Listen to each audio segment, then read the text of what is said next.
अस्सलाम वालेकुम वरहमतुल्लाहि वबरकातुहू। 14 फरवरी, जी हाँ, 14 फरवरी के दिन हम सभी लोग हैदराबाद जाने वाले हैं। जैसा कि मैंने पहले ऐलान किया था, अब कैसा जाने वाले, कहाँ से जाने वाले, कितने बजे जाने वाले हैं, इसकी जानकारी देने के लिए मैं आप लोगों के बीच में हाजिर हुआ हूँ। सबसे पहले तो ये है कि 14 फरवरी के दिन दारुसलाम डे मनाया जाने वाला है। दारुसलाम है क्या? तो दारुसलाम पार्टी का हेडक्वार्टर है, जहाँ पर हर रोज़ हज़ारों लोग आते हैं जिनकी सुनवाई कोई नहीं करता है। उनकी सुनवाई दारुसलाम के अंदर होती है, जहाँ पर मजलिस के एमपी साहब जनाब बैरिस्टर असदुद्दीन अवैसी साहब, हबीब मिल्लत जनाब अकबरुद्दीन अवैसी साहब, सारे एमएलएज़ और पूरे कॉरपोरेटर्स एक जगह के ऊपर बैठते हैं दारुसलाम हेडक्वार्टर के ऊपर। और जो इंसान जिस किसी तकलीफ़ के अंदर है वो वहाँ पर आता है, अपनी सुनवाई करवाता है और वहाँ पे उसकी जो भी परेशानी है उसका हल निकाला जाता है। तो दारुसलाम डे 14 फरवरी के दिन मनाया जाने वाला है। साथ ही साथ 14 फरवरी के दिन महाराष्ट्र में जो कामयाबी मिली है नगर परिषद और महानगर पालिका के इलेक्शन में, उसका जश्न भी मनाया जाएगा। हम सब क्यों जा रहे हैं दारुसलाम? तो बैरिस्टर असदुद्दीन अवैसी साहब, अकबरुद्दीन अवैसी साहब और मजलिस इत्तेहादुल मुस्लिमीन का शुक्रिया अदा करने के लिए जा रहे हैं। अगर ये जमात ना होती तो मेरे हिसाब से हमारी आवाज़ ना होती, इसीलिए हम जा रहे हैं उनका शुक्रिया अदा करने के लिए और ये बताने के लिए कि जिस जमात की शुरुआत हैदराबाद से हुई थी, आज वो महाराष्ट्र में ही नहीं बल्कि पूरे हिंदुस्तान में किस तेज़ी के साथ दौड़ रही है, आगे बढ़ रही है। 14 तारीख़ के दिन हम अलग अलग जगह से जितने भी लोग आ रहे हैं, ऐसा ज़रूरी नहीं है कि पूरे के पूरे एक ही रैली के अंदर, अगर किसी की सहूलत ये होती है कि नहीं मुझे यहाँ से दूर हो जाएगा करके, तो वो अपना रास्ता इख्तियार कर सकते हैं।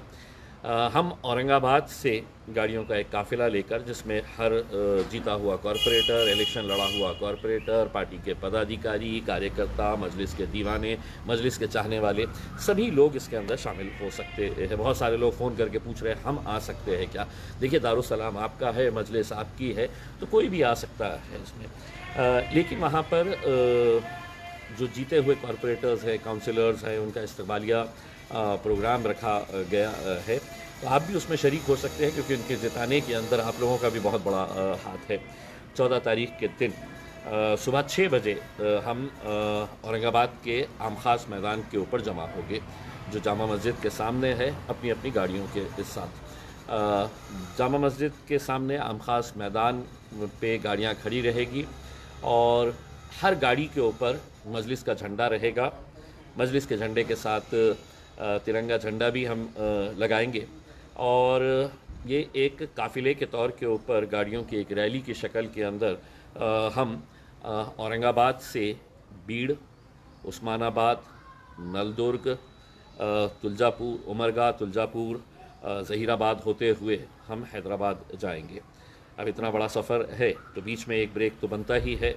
तो नलदुर्ग में हम ब्रेक लेंगे, वहाँ पर दोपहर में खाने का इंतज़ाम वहाँ के ज़िम्मेदारान ने रखा हुआ है, तो वहाँ पर ब्रेक लेंगे, एक छोटा सा ब्रेक लिया जाएगा और वहाँ से हम लोग फिर हैदराबाद की तरफ निकलेंगे, क्योंकि किसी भी हालत में हमें असर की नमाज़ तक वहाँ पर पहुँचना है। यानी कि 5 बजे का हम टारगेट लेकर चल रहे हैं कि 5 बजे तक हमें हैदराबाद पहुँचना है। अब ये है कि एक चीज़ साफ़ कर देते हैं, चूँकि हमें पहुँचने का वक्त तय है और रास्ता बहुत बड़ा है। रैली की शक्ल में जब आप जाते हैं तो आपको डिसिप्लिन और स्पीड, इस सब बातों का ध्यान रखना पड़ता है। तो रास्ते में कहीं पर भी स्टॉप नहीं होगा। अगर कोई सोच रहा होगा कि मैं यहाँ पर रुकाकर इनका इस्तकबाल कर लूँगा, यहाँ पर रुकाकर इनसे मुलाकात कर लूँगा, यहाँ पर रुकाकर सेल्फ़ी निकाल लूँगा, फ़ोटोज़ निकाल लूँगा, तो ये मुमकिन नहीं होगा। उसमें जो भी है वो आधे घंटे का जो हमारा ब्रेक रहने वाला है नलदुर्ग के अंदर, वहाँ पर आप अगर चाहे तो मुलाकात कर सकते हैं। अब जितने लोग अलग अलग शहरों से आ रहे हैं, आपको तय करना है कि आपको कन्वीनियंट कौन सा है। एक रैली की शक्ल तो यहाँ से जा रही है जो औरंगाबाद से निकल के बीड़, उस्मानाबाद होते हुए जा रही है। अगर किसी को ऐसा लगता है कि मुझे बीड़ करीब होता है तो आप बीड़ से ज्वाइन हो सकते हैं। किसी को लगता है कि मैं उस्मानाबाद मेरे लिए करीब होता है तो आप अपना रास्ता इख्तियार करके उस्मानाबाद आ जाए। लेकिन जब वहाँ पर गाड़ियाँ लेकर आए तो इस बात का ख्याल रखें कि गाड़ियाँ एक के पीछे एक लगाई जाए रास्ते के ऊपर। हमारी रैली की वजह से किसी दूसरे को तकलीफ़ ना हो, इस बात का पूरा ध्यान रखना चाहिए और हम रखेंगे। इनडिसिप्लिन हम किसी भी तरीके से बर्दाश्त नहीं करेंगे। जो पार्टी के जितने भी ऑर्गेनाइजर्स है, जो इसकी तरतीब बताएंगे कि कैसा करने का है करके, तो उसको फॉलो करना होगा। किसी ने भी बहुत ज़्यादा स्पीड में गाड़ियां नहीं चलाना है, किसी ने भी एक दूसरे को ओवरटेक करने की कोशिश नहीं करना है।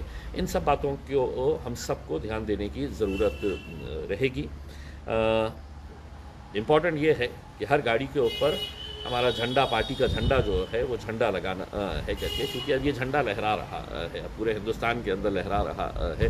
तो हम भी जा रहे हैं अपने क़ायदों का शुक्रिया अदा करने के लिए कि जिसकी शुरुआत आपने हैदराबाद से की थी। आज देखिएगा कि मजलिस कहाँ कहाँ तक पहुँच चुकी है करके। तो यही बातें मैं आप लोगों को बताने के लिए आया हूँ। हम हर रोज़ कुछ ना कुछ अपडेट इसके ताल्लुक़ से हम करते रहेंगे। हमने अपने ऑफिस के ऊपर रजिस्ट्रेशन रखा हुआ है ताकि हमें भी ये बात का पता चल सके कि आखिर में कितनी गाड़ियाँ होने वाली है करके। तो वो रजिस्ट्रेशन की वजह से हमें आसानी ये होगी कि हैदराबाद जब पहुँचेंगे तो गाड़ियों की पार्किंग का भी इंतज़ाम करना है। तो हमको एक आइडिया आ जाएगी कि कौन सी गाड़ियाँ कहाँ पर हमें लगवाने का है करके, क्योंकि एक जगह के ऊपर तो ये मुमकिन नहीं होने वाला है करके। तो आपके लिए रजिस्ट्रेशन खुले हुए है, आपको हमारे ऑफिस के ऊपर ये गाड़ियों का रजिस्ट्रेशन करवाने का है, और हमें भी एक आइडिया आ जाएगी कि कितने लोग है करके। दारुसलाम के अंदर रात में खाने का इंतज़ाम किया गया है, और उसके बाद फिर लोगों का आपकी अपनी ये रहेगी कि आप वहाँ पे अगर रुकना चाहे तो अपने तौर के ऊपर आप रुक सकते हैं, जिसको वापस आना है वो वापस आ सकते हैं। तो ये सब बातें हम आपको बताने के लिए आज आपके बीच में आए हैं। उम्मीद करते हैं कि बहुत अच्छी रैली रहेगी और हिंदुस्तान देखेगा कि मजलिस किस तेज़ी के साथ बढ़ रही है, आगे चल रही है। शुक्रिया।